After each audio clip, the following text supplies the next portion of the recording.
stand clear of the doors. Por favor, manténganse alejado de las puertas. To those guests who've just joined us, welcome. Our next stop is the Magic Kingdom. For those of you standing, please hold on to the handrails throughout our journey and stay clear of the door. Stay clear of the door.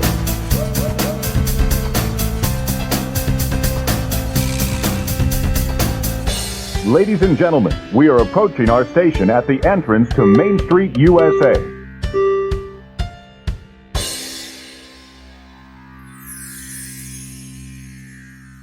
Welcome aboard the Monday Morning Monorail podcast. This is Justin Monorail, and this is a very special episode of the Monday Morning Monorail podcast. That's right. If you are listening to this on Monday, December 2nd, 2024, then you know we are coming off a holiday week. Last Thursday was Thanksgiving, and because it was a holiday week, we had an altered recording schedule. Landon, Stephers, and I didn't want to leave you all without a fresh episode, so instead of reviewing the headlines from around Walt Disney World, we decided to bring you a very special, supersized episode of M34D. If you're new to the program and maybe you don't know what M34D is, let me tell you. M34D stands for Monday Morning Monorail Disney Deep Dive with the Dawes. This is something we've been doing since the Monday Morning Monorail launched back in 2018. And it's kind of one of our core values here at the Monday Morning Monorail podcast. We love Disney history. We love diving into the background of these attractions, the production of these attractions, and really kind of dissecting the whole story and execution, especially for attractions that are no longer with us. And today's subject is one of those bygone attractions that we have to enjoy in our memories and look back on fondly. We are, of course, continuing our exploration and walk chronologically through the attractions of Epcot. And today that brings us to Honey, I Shrunk the Audience, which opened November 21st, 1994. That means 30 years ago, as of about 10 days ago or so. 30 years ago, this attraction was opened in the Imagination Pavilion in Future World in Epcot. And it ran for about 16 years, a little longer than I thought it did, to be honest. But we're going to get into the whole background. We'll tell you the story and tell you our thoughts. And we may even have like a fun little side conversation at the end that I feel like is worth sticking around for. All of that is coming up after the break. For now, I just want to let you know there's lots of ways to get connected to the Monday Morning Monorail family. If you want to join us and continue this little interaction outside of just listening to the podcast. Lots of ways to do that. You can join us on Facebook. We have a group called the Monday Morning Monorail Fam.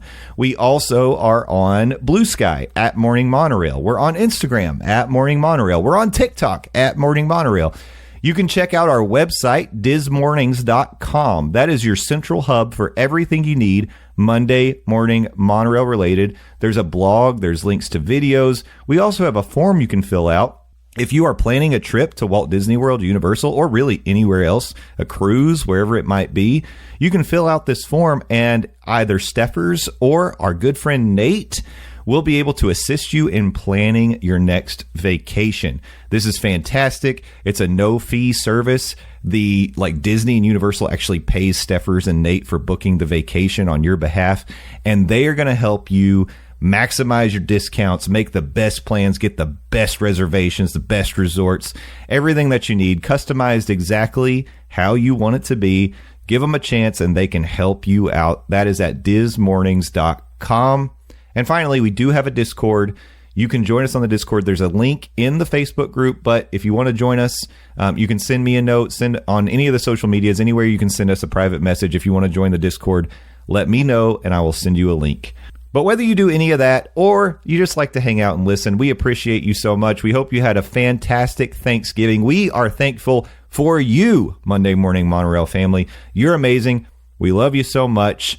Without further ado, let's get to M34D. It's Honey, I Shrunk the Audience. Here we go.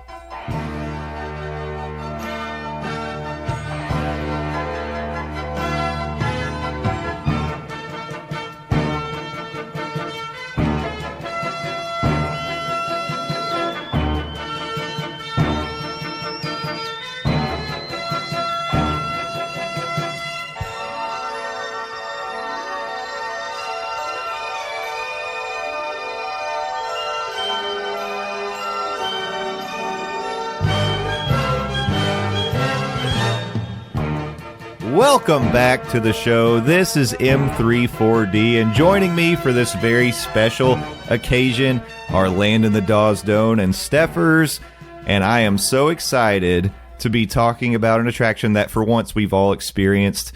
Landon, I want to talk to you first because I know that this is something you've got some fond memories for, and let's just get into it. Tell me, when you think about Honey, I Shrunk the Audience, what are some of the memories that come to your mind about this attraction? Well, it's not just this attraction itself. Whenever I think of Honey, I Shrunk the Audience, I have to include another attraction that was down at the Walt Disney World Resort during the run of Honey, I Shrunk the Audience, and that was the playground of Honey, I Shrunk the Kids that was over in, at the time, MGM Studios, because I think one goes hand in hand with the other. I think they're both synonymous. This was a time when Disney was all in on Honey, I Shrunk or Honey, I Blew Up. Yeah, like this was a full-blown franchise at the time. It started with Honey, I Shrunk the Kids, Honey, I Blew Up the Baby, and then I don't know if people remember, there was a spin-off TV of this show.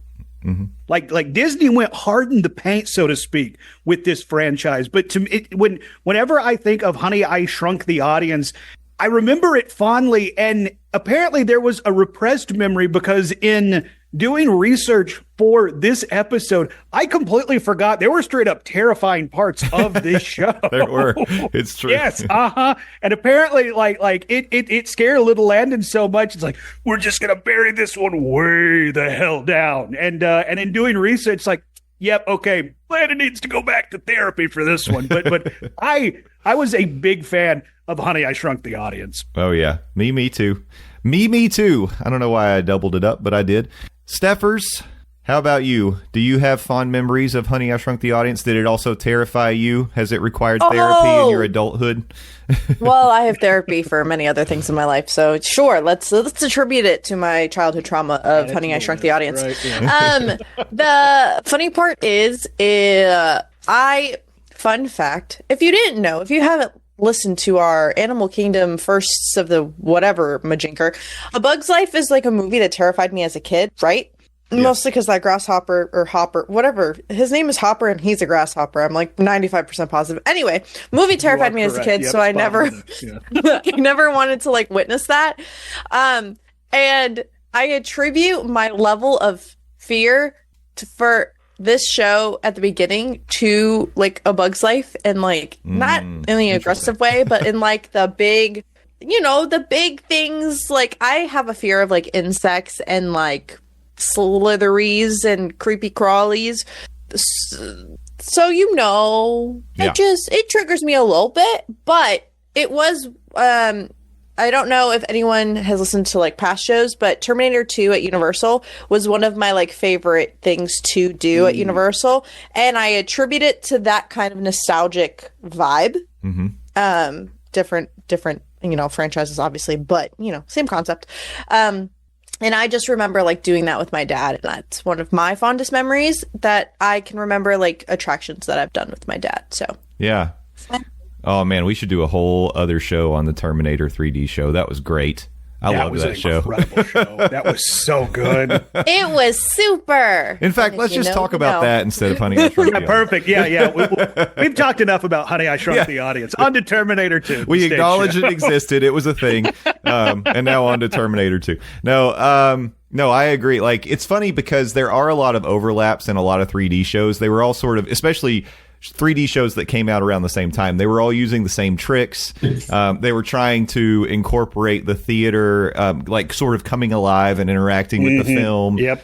Different things like that actually made it more of a quote unquote 4D experience. So you're not just getting just the visuals of it, but you're getting a lot of other things as well. And Honey, I Shrunk the Audience did that. Mickey's PhilharMagic has nothing on this. Let's not throw shade at Mickey's PhilharMagic. It doesn't move like Honey, I Shrunk the Audience did. But in doing research for this episode of M34D, maybe it was because I was a little Landon. I thought the theater moved more than it actually did, but no, like it only. I say only. I mean, it's impressive that a theater moves at all.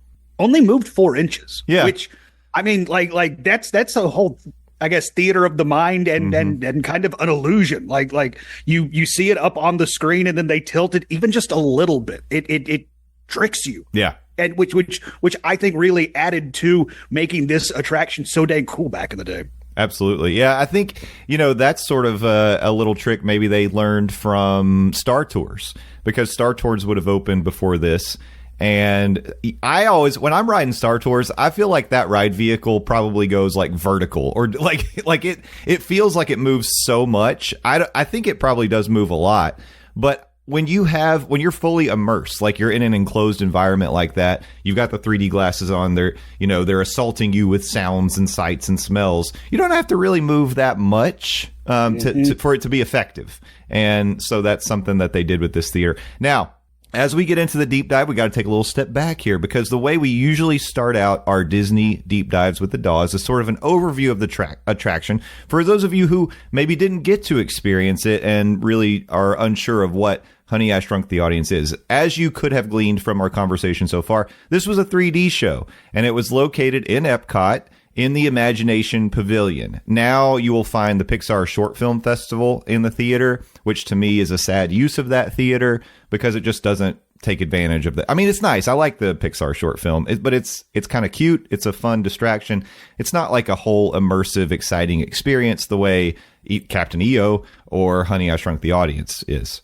I have never done the Pixar short animation thing. I have never done it. I would say it's worth to do it once, because it is different watching it in that theater as opposed to like watching a Pixar short before you watch, a film, or watching it at home. It is like a more immersive and sort of, emotional, I think. Of course, I get emotional watching just about anything, but you get emotional watching commercials. Yeah, I'm not alone in that, Landon. There are a lot of people. You're not. I'm right there with you, but I just wanted to point that out. But this, it really does connect with you, and I would say it's worth it to see it once, but it's not something that you probably want to go back multiple times. Whereas an attraction like Honey, I Shrunk the Audience, you absolutely could have. The whole premise here is that the theater that you're going into is part of the Imagination Pavilion. And if you go now to ride the Figment ride, we'll just call it the Figment ride, you will understand the storyline that you're part of you're touring the Imagination Institute. And Dr. Nigel Channing, who runs the Institute, is kind of taking you on the tour. Well, Dr. Nigel Channing, played by Eric Idle, was part of this attraction as well. And this was actually supposed to be like a Rick Moranis or Wayne Zielinski. The character Wayne Zielinski is receiving an award for his shrink ray. And so I thought, and this is kind of like take a step back, when I think of that attraction, and I think of when I can remember it kind of switching over to Honey, I Shrunk the Audience. I feel like it really brought that whole pavilion together, kind of like the rug in, the dude's rug. It's like the Big Lebowski. It kind of brings the whole room together. But really, that show, it made that pavilion feel whole, because you're like, oh, the Imagination Institute, I got to tour it over there with Figment and Dr. Nigel Channing, and now I get to attend this award ceremony for Wayne Zielinski. And to me, like, just even the theming of, I remember just sort of like feeling like that made the whole area make sense, if that makes sense. No, totally. Yeah. Because I mean, like right now, it kind of feels like something is missing from the Imagination Pavilion. Mm-hmm. Yeah, especially because now when you leave and you go through ImageWorks, like that whole thing has changed quite a bit. It's scaled back really more than anything. And it's just, it's not surprising, because it feels like Figment has never really gotten his due, not for a long time, but it just kind of feels like it's languishing over there, and they need to give it some TLC and actually like invest into the Imagination Pavilion, bring it back to what it should be. That's what I would say. Mm-hmm. And actually commit to it once they have an idea, as opposed to half-ass it and be like, all right, we tried for 3 months. We're done. Yeah. So that would be the hope. I don't know if that'll ever happen. I think it's more likely this whole area is going to get, an overhaul at some point. But let's just call this the heyday of the Imagination Pavilion. So when you went into the theater, it's very, very similar to going to like Muppet Vision 3D or Mickey's PhilharMagic. You know, you've got rows of seats. You're going to get your 3D goggles, your safety goggles for the science demonstration you're about to see. And what you didn't know, of course, is that, hijinks were about to commence. But like Landon said, the theater was actually sort of on a gimbal and would shake and move along with the film. And you got to experience this exciting turn of events where we tried to just have this nice, calm award ceremony and, of course, and a demonstration of the shrinking machine. And, of course, it all goes a little lopsided. The show was sponsored by Kodak. This was a day, starting when it opened in 1994, where a lot of things across Epcot and across the parks had that very obvious branding of the sponsor company. And then they would sort of be weaved in as well. The movie was presented in 3D using polarized glasses. They looked exactly the same as the glasses that you get today.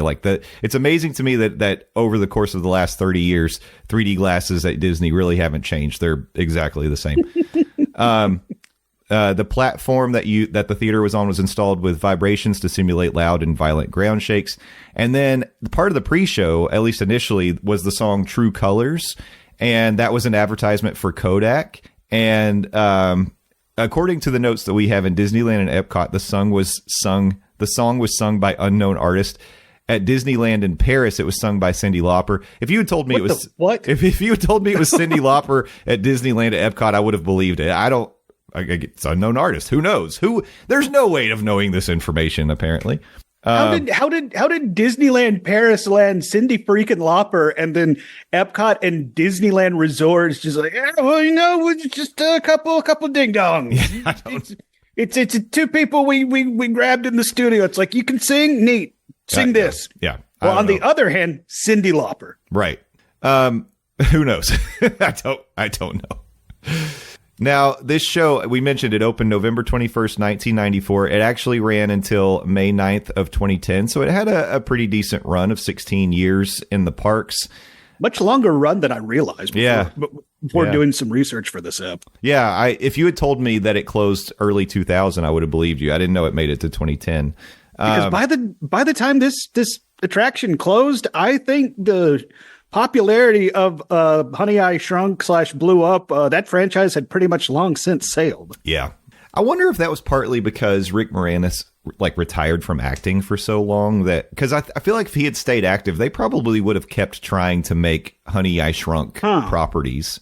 That's a good point, because he very famously bowed out / retired from Hollywood to, take care of his kids, and mad respect to him for doing that. But if he was still active in front of the camera, I do think Disney would have come back to him and be like, hey buddy, you want to do another one? But even then, it's like, even if it was a Disney Channel original movie, I don't know if that would have spiked the popularity. Yeah. I don't know where you go either, because you got, you shrink and then you blow up a baby. Mm-hmm. And then Honey, We Shrunk Ourselves was another one. And then the TV show, like you said, but he'd have to come up with a new invention that did something else. Honey, I Turned Us Inside Out. I don't know. Oh, Inside Out's a whole other movie. Yeah, exactly. Yeah. That's what's coming to replace everything at the Imagination. Yeah, exactly. Well, we're tying it all together. Right. Yeah. Full circle, yo. Stephers, you had a reaction though when I mentioned maybe they didn't revive it because Rick Moranis retired. What were your thoughts on that?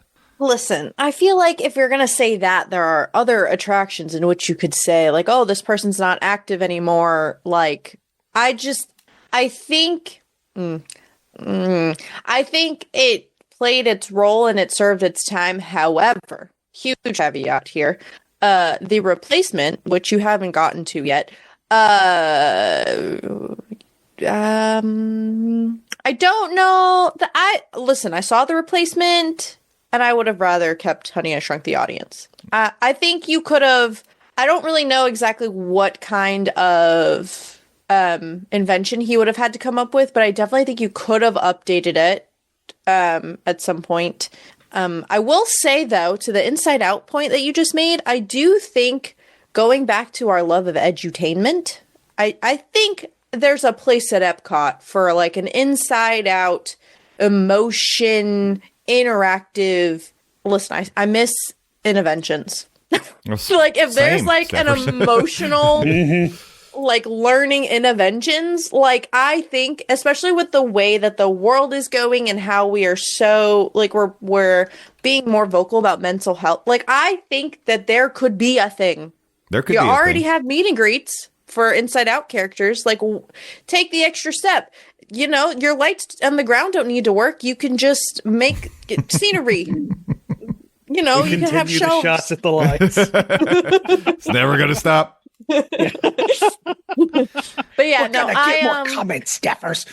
I don't think saying like that's because he retired, like a very valid point. It also could be it. I think that there are also still other attractions that like people have retired or aren't in like the acting universe that, but we still love those attractions, still have them. So I don't know.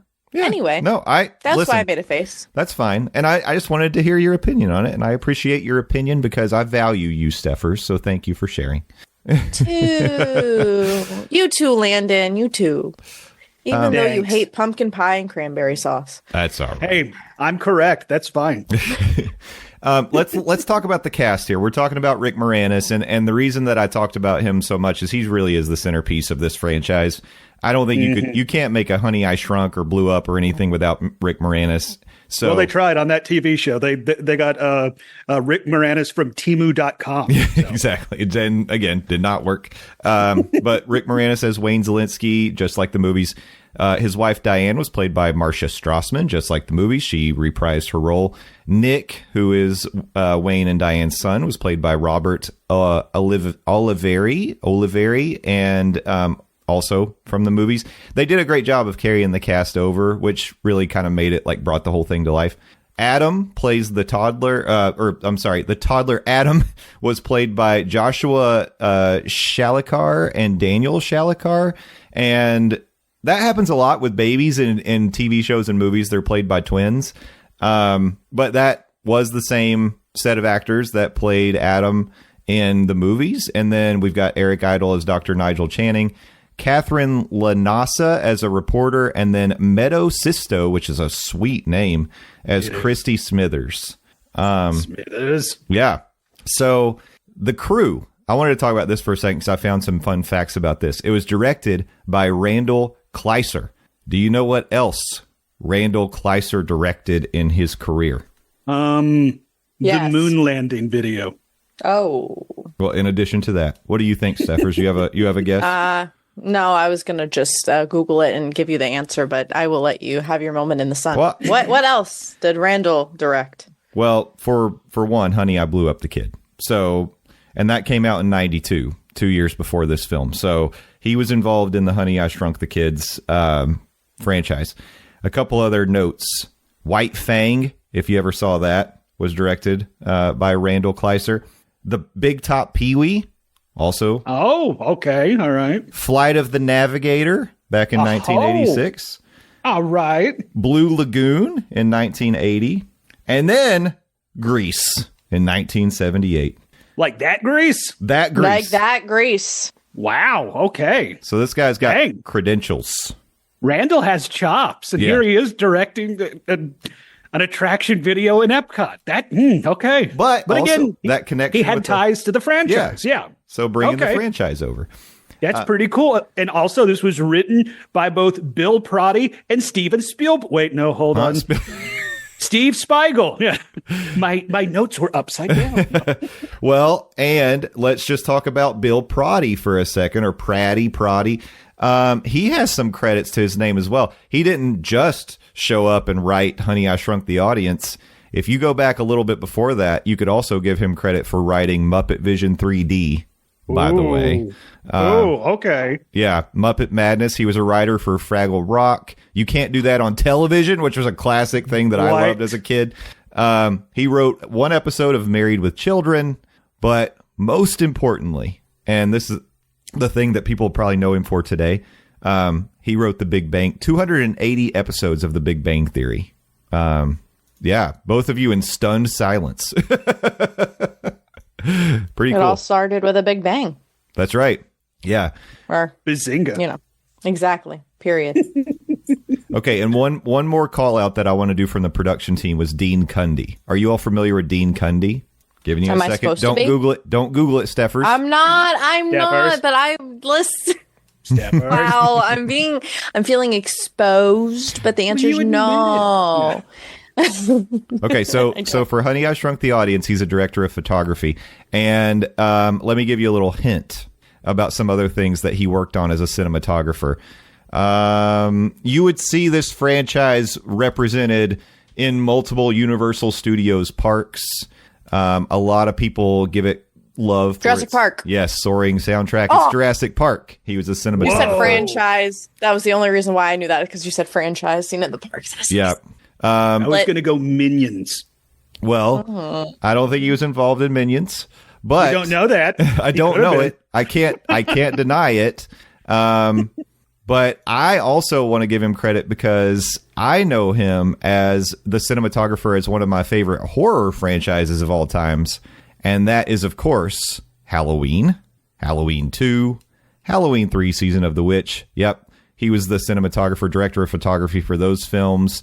He also was involved with Tales from the Crypt, Back to the Future Part 2, Part 3. I don't know if he was in Part... Yeah, he was. Director, photographer for Back to the Future Part 1. This guy, Hook, if you like Hook. Oh, looky. I got Classic. Yeah. And then a connection to another scientist who was featured in the Imagination Institute. He was the director of photography for Flubber as well. Man. Wow. This Iconic, casting to be crew. honest. Yeah. They Honestly, bring in the big crew's guns. the crew's more stacked than the cast. Right. Yeah. So, That's incredible. You set yourself up for success when you bring in a stacked deck like that. And I have to say, I feel like they did. It's really interesting, though, because I think I wouldn't have guessed that, like Dean Cundy, his background in director of photography, being a cinematographer, getting involved in like a 3D attraction at a theme park. I guess it's a challenge, something he hadn't done before. But man, I really think, of course, he nailed it. We love that show. So, Man. So a little background on Honey, I Shrunk the Kids. The first film, Honey, I Shrunk the Kids, came out in 1989. So this was actually 5 years when it debuted. It was 5 years after the initial film came out. And in that film, Rick Moranis as Wayne Zielinski accidentally shrinks his kid and their friends and sends them into the back. Well, I don't think he sends them into the backyard. They end up in the backyard. They find their way on a big adventure trying to get back to the house. And oatmeal cream pies, befriending ants. Oh, riding on hilarity ensues. Yeah. But I will say, you already name checked it, Landon. The playground area over in Disney's MGM Studios actually opened. It opened in 1990. I mean, immediately, like after that first film came out, they were like, hey, we've got a hot franchise. Let's open up this playground for kids. And I got to say, I love that playground too. You said your memories kind of go there first when you think of the franchise. And I have to agree with you. It really sticks out to me spending some good time in MGM exploring that playground for sure. Oh yeah, most definitely. I mean, like that was one of the highlights when my folks took me and Tyler down to Disney back in the day. Was we spent all dang day in that play area. It was so awesome. And again, not throwing shade at Honey, I Shrunk the Audience, a very cool attraction in and of its own self, but that play area was phenomenal. Mm-hmm. It was fantastic for sure. And especially being a little kid who loved the Honey, I Shrunk the Kids films, it's like you truly felt like you were on the big screen. You were living in the Zielinski's backyard. Yeah. You got shrunk by that machine, and now you were having to try and figure out how to get back to the house and get back to regular size. It was so awesome. Oh man, the good old days. Right? Uh-huh. Well, this theater that ended up housing Honey, I Shrunk the Audience had actually been around since the opening of Epcot. It was one of the things that was included in the Imagination Pavilion when the park opened in 1982, and it was initially known as the Magic Eye Theater. I'd have to go back and look at our notes, but I'm pretty sure that we talked about Magic Journeys because we tend to go through the attractions in Epcot in chronological order. I think we talked about it, but I'm not totally sure. If we did, maybe I'll put a link in the show notes and you guys can go check out that episode. That was a trippy experience. Magic Journeys, I don't expect either one of you to remember that show at all, but it was basically like, I mean, somebody had done a lot of recreational drugs and come up with that that show, and it kind of fit in the early 80s, late 70s, early 80s. You wouldn't expect anything else. But in 1986, Magic Journeys was replaced with Captain EO, which was a science fiction epic musical 3D film from George Lucas, directed by Francis Ford Coppola, and it starred Michael Jackson. And it was incredible for the time. I mean, it was something that, like, it was groundbreaking. There were theater effects that had never been used before and really made it like the whole 4D experience. It was sort of Star Wars-y, but not quite. And it was basically like Michael Jackson wanted to be in a Star Wars movie, and he got to do this instead. Kind of appeased him for the time. But by the time we got to 1994, it had really started to look dated. Even though and there was some other stuff going on with Michael Jackson as well. Yeah. So, there's that. Yeah. Allegedly. That's true. Around that time is when things started to really come out about the fact that he's kind of a weird dude and maybe doing some things he shouldn't be doing. A lot of controversy around Michael Jackson. So it was time to replace it, and they had this fun idea. They've got this nice franchise with Honey, I Shrunk the Kids, and Honey, I Blew Up the Kid, and they can go ahead and build on that.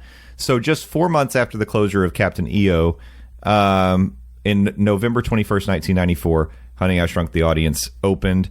The story, of course, is Wayne Szalinski receiving an award from the Imagination Institute, and then as the award ceremony commences, instead, accidentally, the shrink ray gets trained on the audience, and we all get shrunk down to the size of ants, and hilarity ensues.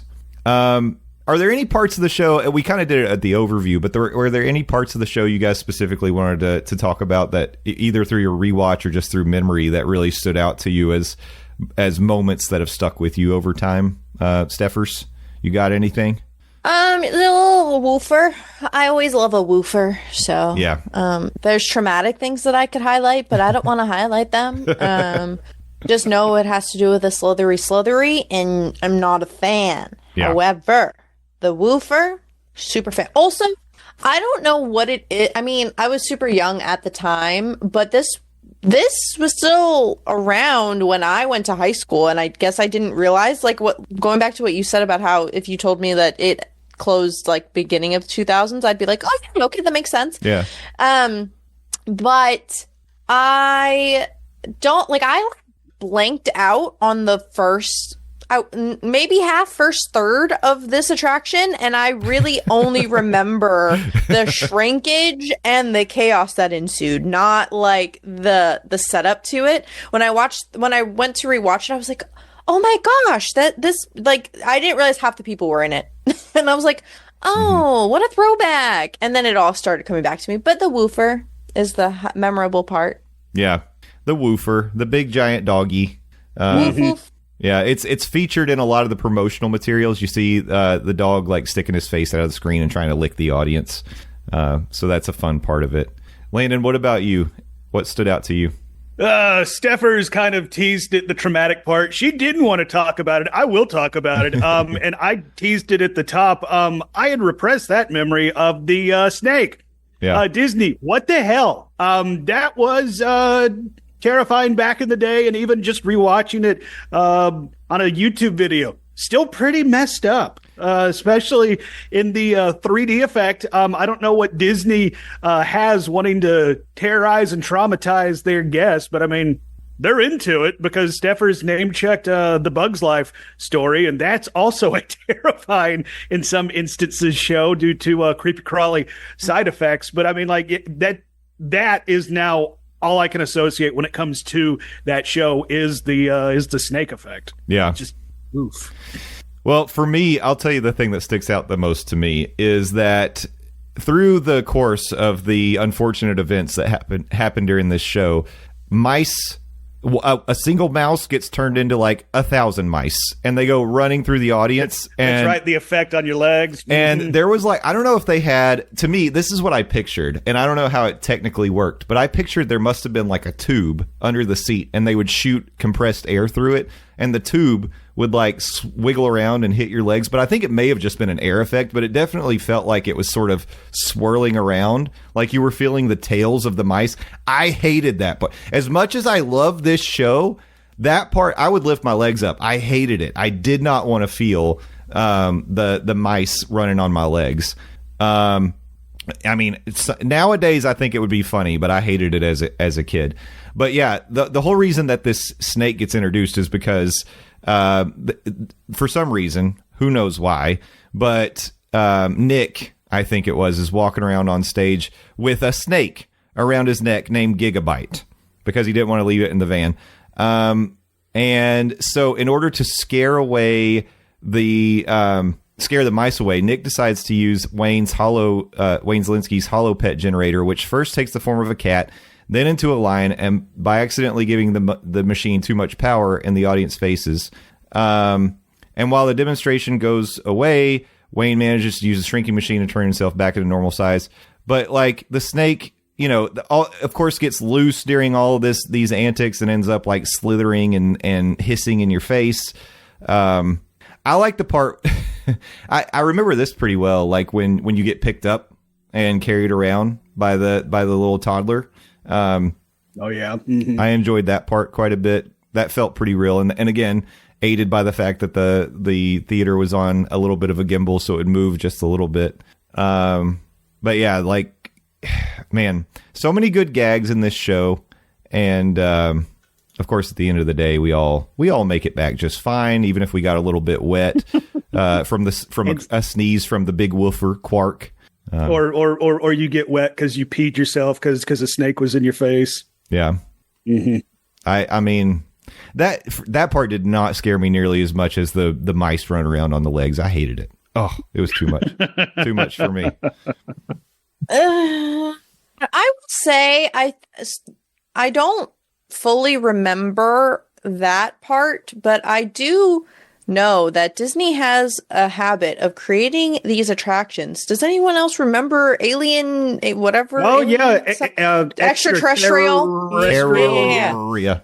Yeah. Terrified the hell out of me. Listen. That Disney was gets like, off on it, I think. Disney that's the thing though, is they're now leaning into this like IP culture, but like say that their attractions, when they weren't like rides, like the actual attractions, were ahead of their time. Like the whole the interactive elements of like the splashing the water and the air and the what. Sure, it terrified me, but like it was very immersive, and I can respect that. Do I want it back? Not in those capacities. Please don't scare me anymore. I just want something whimsical. But that's part of the fun, Stephers. You get your adrenaline going with these little scares, and then everything turns out okay. That's why I go to Universal. I was literally just about to say this. Aren't you the sickos that line up to go to like, Murder Baby House 9 or whatever at Halloween Horror Night? You're like, now you're like, snake. No like snake. Too scary. Listen, if they did a whole snake house at Halloween Horror Nights, I don't know if I could do that. Let me tell. I mean, I would, because I'm just that person. Because you're a sicko, yeah. Mm-hmm. But like, this is supposed to be a fun little family attraction, not something that makes me want to cry and pee my pants. Yeah, I think it is all about context, because like you don't walk into a Halloween Horror Nights haunted house expecting to just have a fun little silly time. You're going in to be scared, and so you're signing up for that. But people don't necessarily know it. Like when they go, for example, watch the Bugs Life 3D show, and then Black Widow spiders fall out of the ceiling. Like who told us that was going to happen? We weren't prepared for that. That was a choice, Disney.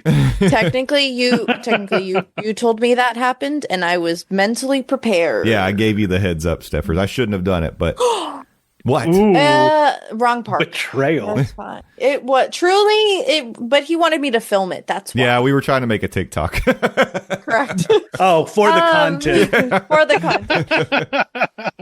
I have look this up, but I want to say that this was, and I don't want to say one of the first because then we'll get fact checkers that will be like, no, this is not a special attraction.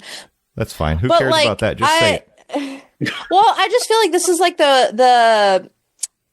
it like led the charge in theme parks making these sorts of like family friendly, like immersive experiences, because it's something it hurts other people or like families when it's like, Dad, come ride this ride with me, and then like the dad has motion sickness or like size limits or stuff like that. And I like that Disney had this to kind of bridge that gap. I will say I wish there was more of this still, or I wish they would just retheme it or just upgrade the technology. And I know, like, oh, we're tired of simulators. We're tired of just like slow, whatever.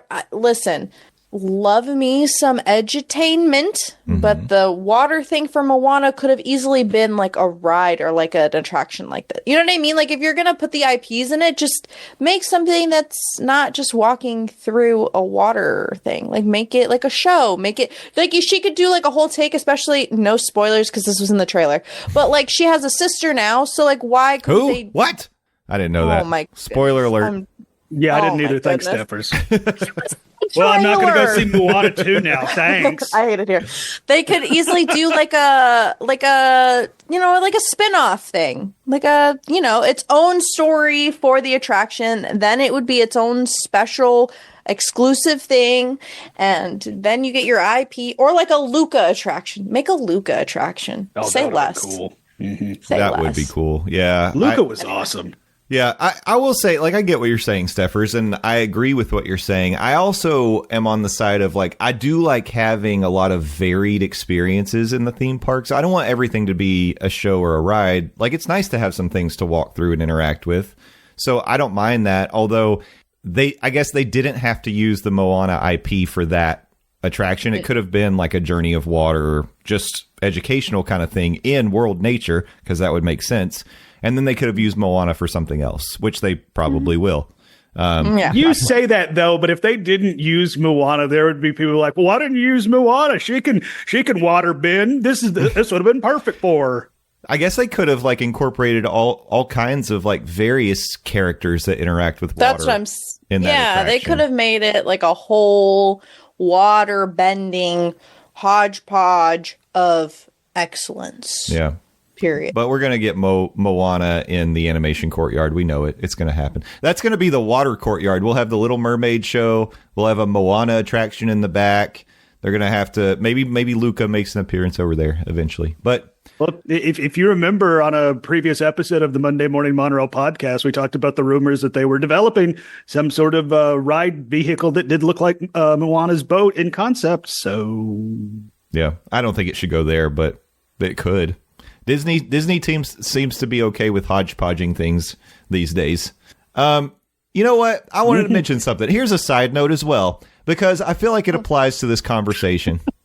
Oh, no. Yesterday, I watched the documentary Casa Bonita, Mi Amor.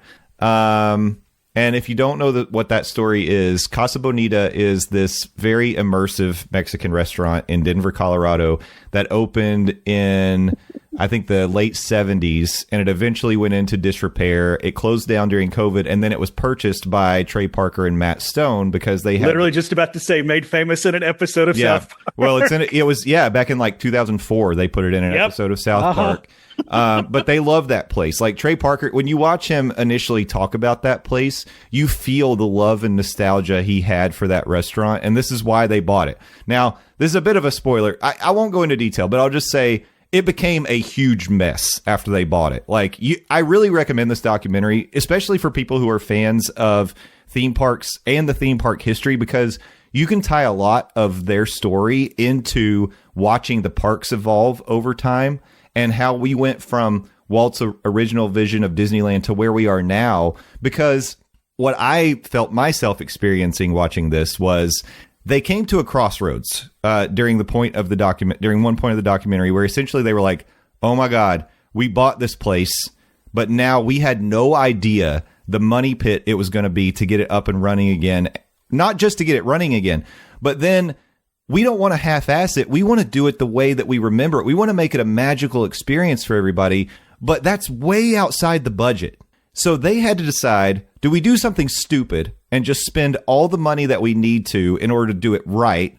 Or do we just walk away from it completely and let it languish? Or do we just like get it up and running, do bare minimum? And at the end of it, that was kind of my takeaway from that show or that documentary, was that like, I think about what's happening now with a lot of like, not just attractions, but lands and maybe even theme parks at Disney, Universal, whatever. And I think that a lot of times it comes down to like, Imagineering has these huge ideas and concepts, and we'll hear about them at places like D23 where you get these blue sky ideas and you're like, oh my God. And then our imaginations go wild with what this could be and how amazing it could be. And these, you know, unbelievable, unique, one-of-a-kind experiences that are going to take us to places in theme parks we've never been before. And then when it opens, it's Communicore Hall. And we go, what the hell happened? And essentially it comes down to they don't have someone, and I think nowadays, because it's a publicly traded company, Disney has to do this cold calculation of, okay, these were great ideas, but here's the bottom line. We have a budget number. And we can't go over that budget number. In fact, we need to find ways to cut the budget.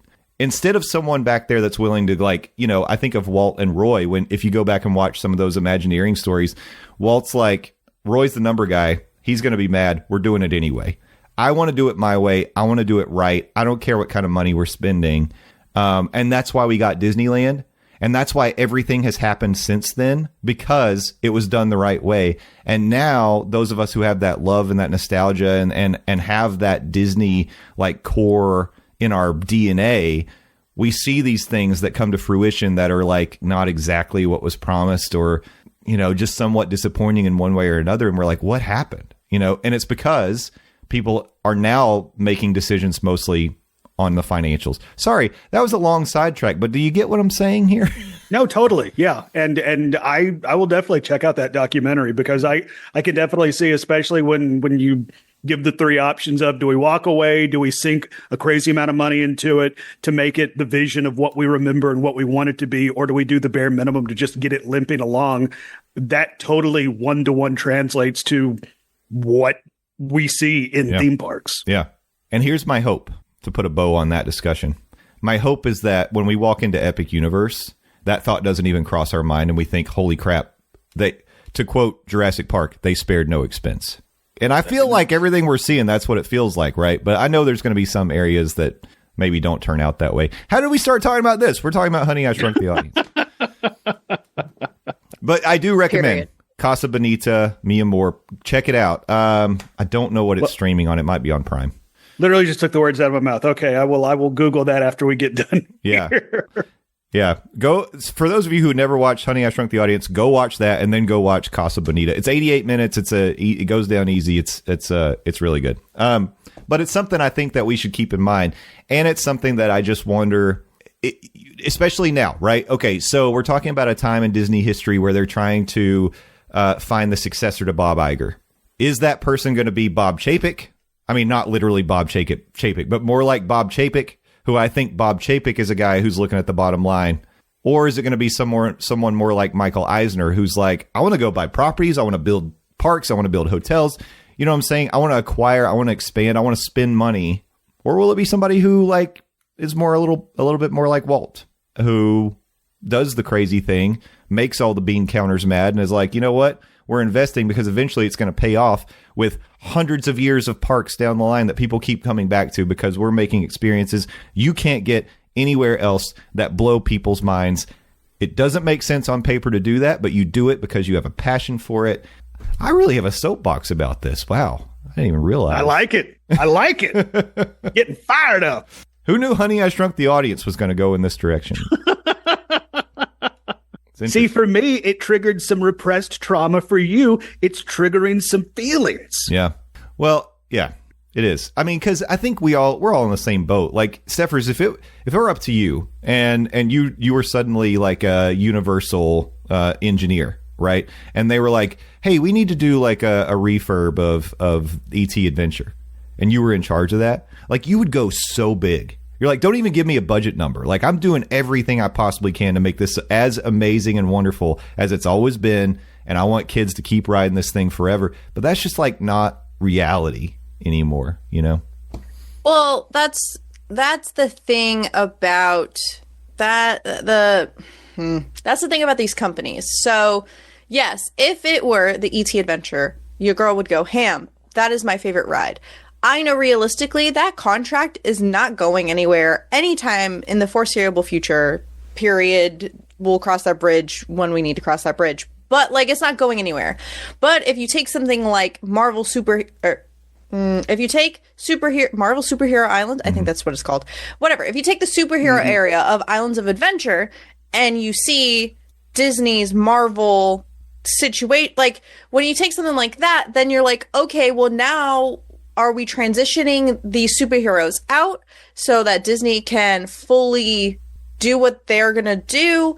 Are we like, and then what do you do with that space? Like, I think I see what you're saying, but I also think it's contractually you hit a lot of roadblocks. If I had my say, your girl would get Interventions back. Your girl would get rides like the Great Movie Ride back. And I this hot take, I don't even care.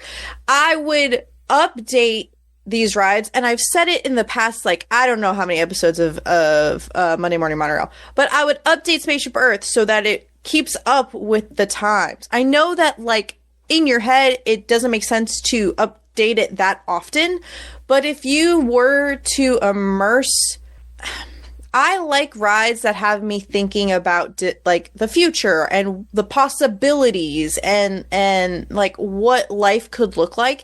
And Spaceship Earth is a great example of how they're like there, but now that we're in present times where a lot of this technology is coming out, like you're just not meeting that mark. So I'm just, with the technology of rides and with the different IPs, like we're all going back to classic. I'm tying this back in, going back to classic nostalgic things that we miss. If Disney would invest in like a way to immerse yourself in like Wishes, because people love that fireworks show, it's not going to come back probably anytime. But if there was a way to like relive all that magic or relive your favorite rides or something like that, like who wouldn't do that? I don't know. Like, yes, I get paving the way for the next generation of all of these IPs that they're doing. But, like, I'd love the fact that we keep saying about this playground, bring that back. Yeah. Like, we don't have, I mean, maybe we do, but, I mean, interactive queues, cool. But, like, a set little play area that's just awesome. Like, bring that back for the families that just want a little cute break. Like, anyway, soapbox over. I'm done. I'm tired. Heck yeah. Wow. Get sorry. fired So up. sorry. So sorry. But like, you know what I mean? Like, I just think that they're investing in a lot of pretty things that end up breaking. When I mean, maybe we're not all easy to please, but I feel like we're easy to please in the fact that like we're definitely not. Nope, absolutely not. Yeah. But and like, we will get on our podcast and tell you about it, Disney. I just think that like if they would just execute something to like a concept art level, like just don't show us stuff. I think we build up these expectations, like you said, and then we're disappointed when stuff goes wrong. And like, yes, things happen and stuff goes wrong, but something like Honey, I Shrunk the Audience, today you would not, I mean, maybe you would, but like I wouldn't picture that being something that would be popular just because the way that movies have gone, the way that shows have gone, like it just doesn't seem like something that everything is so technology focused now that I'm just like, yeah, stick me in a movie. That's probably more realistic than shrinking my audience. You know what I mean? I don't know. Anyway. Honey, I Shrunk the Audience. Yeah, it's almost like Universal built a whole theme park about putting you in the movies or something like that, right, Stephers? Listen, I wasn't going to say all that, but you said it, not me. Ride the movies. Yeah, I miss those days. I don't know. I wish thematically Disney would kind of keep their stuff together. Like, I think they have so many great ideas, but I think what they're doing is they're hodgepodging it, and that ruins the like, I just think it would be so cool if all their Pixar stuff, like how they have Pixar Pier, like I just wish they would have that instead of let me put this here and that here, and then let me break sight lines and show you. I don't know. If it was more cohesive, I think we'd have a great time. I don't disagree. I don't know. I also don't think they know what to do with Epcot. But Well, period. that's definitely a fact. Landon, what's your soapbox of the day? Stephers and I are stepping down. Make every attraction Jaws the ride. Okay. Every attraction across the board. Well, that's a great example for Landon. Yeah. Like, if you could bring back Jaws, you would do it big. Like, I could imagine your Jaws attraction would be incredible. Oh my Oh, god, God. the shark from Yeah. Slaughterhouse Cinema 2. Slaughter Cinema 2, not Slaughterhouse Cinema. Sorry, I mixed a book with a thing. Yeah, can you imagine what your boy would be doing with that shark animatronic? Hell yeah. But every attraction is now Jaws. Dumbo, Jaws. Teacup, Jaws. Jaws, Jaws. Oh Harry my Potter, Jaws. Okay. Like, someone might laugh when they hear replace Dumbo with Jaws, but have you ever heard of a little film called Sharknado? Boom, there we go. I am a genius, ladies and gentlemen. So you do get to ride the movies. Ride Sharknado. It's pretty good. I like that. Now, I don't have a soapbox like y'all, but it's like y'all make good points. So I'll just thanks. say that. Thanks, Landon. We try. I like that we're in complimentary mode today. Maybe it's just the holidays. I think Yeah. you're both I'm still very full smart. of turkey. You're both attractive, smart people, and I'm honored to be able to do a podcast with you. I'm high on tryptophan right now. I haven't showered. Oh, well, I can't smell you That's from what here. that so. smell is. I think we all are a little bit full of turkey and all the fixins at this point, so maybe it's nap time. But this has been a fun walk down memory lane. I would suggest, if you didn't get a chance to experience it, or if you just want a refresher, go look up Honey, I Shrunk the Audience. Take a little peek at that film. It was fun, and it's really cool that they got, first of all, the all-star production crew, but also the cast of the film to be involved in it, and you get to see Eric Idle shrug.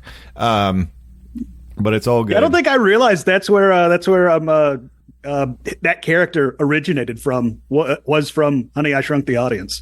Yeah, I guess it was just when they redid the whole thing, right? They put him in everything. They were like, this is the head of the Imagination Institute. Would have been better if it was someone else, I think, because maybe someone who would have appreciated it more. We all know what Eric Idle has said over the last few years. Yeah. He loves that little animated. Well, we do too.